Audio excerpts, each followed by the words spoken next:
Hello students, turning point চ্যানেলে তোমাদেরকে স্বাগত। এখন আমি তোমাদের সামনে নিয়ে এসেছি বাছাই করা সেরা জিকে প্রশ্ন। 15টি জিকে প্রশ্ন আমি তোমাদের সামনে আলোচনা করব। এই প্রশ্নগুলি আগামী যে কোনো পরীক্ষায় ভীষণ হেল্পফুল হবে, আমি সে আশা রাখি। চলো, সরকারি চাকরি সেরা প্রস্তুতি চ্যানেল, একমাত্র টার্নিং পয়েন্ট, বাছাই করা সেরা জিকে। চলো শুরু করে আজকে ক্লাস। 1 নম্বর প্রশ্ন, আবুল ফজল কোন মোগল রাজার সভাকবি ছিলেন? উত্তর আকবর। 2 নম্বর প্রশ্ন, হরিসেন কোন রাজার সভাকবি ছিলেন? উত্তর সমুদ্রগুপ্ত। 3 নম্বর প্রশ্ন, ধৈ হলায়ুধ কোন রাজার সভাকবি ছিলেন? উত্তর লক্ষণ সেন। 4 নম্বর প্রশ্ন, হলধর মিশ্র কোন রাজার সভাকবি ছিলেন? উত্তর নরসিংহদেব। 5 নম্বর প্রশ্ন, রবিকীর্তি কোন রাজার সভাকবি ছিলেন? উত্তর দ্বিতীয় পুলকেশী। 6 নম্বর প্রশ্ন, বিশ্ব পরিবেশ দিবস কোন দিন পালন করা হয়?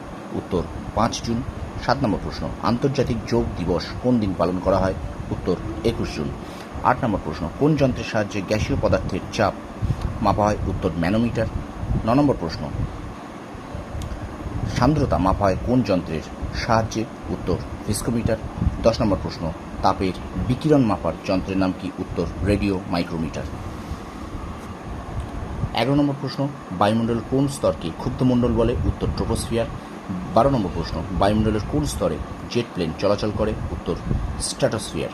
13 নম্বর প্রশ্ন, আদিবাসী কুম্ভ মেলা উৎসব কোন রাজ্যে পালন করা হয়? উত্তর রাজস্থান। 14 নম্বর প্রশ্ন, লোহড়ী বৈশাখী উৎসব কোন রাজ্যে পালিত হয়? উত্তর পাঞ্জাব। 15 নম্বর প্রশ্ন, সিগমো উৎসব কোন রাজ্যে পালন করা হয়? উত্তর গোয়া। স্টুডেন্টস, এই ছিল 15টি প্রশ্ন। তোমরা খুব মন দিয়ে এই 15টি কোশ্চেন করো, নোট ডাউন করো এবং বারবার পড়ো। দেখবে তোমরা যে কোনো পরীক্ষার জন্য এর থেকে অবশ্যই কমন পাবে। আর অবশ্যই ভিডিওটা ভালো লাগলে আমার চ্যানেলটা সাবস্ক্রাইব করো এবং শেয়ার করো। আর তোমরা খুব মন দিয়ে পড়াশোনা করো। তোমরা সফল হও, তোমাদের সাফল্য কামনা করি। ধন্যবাদ।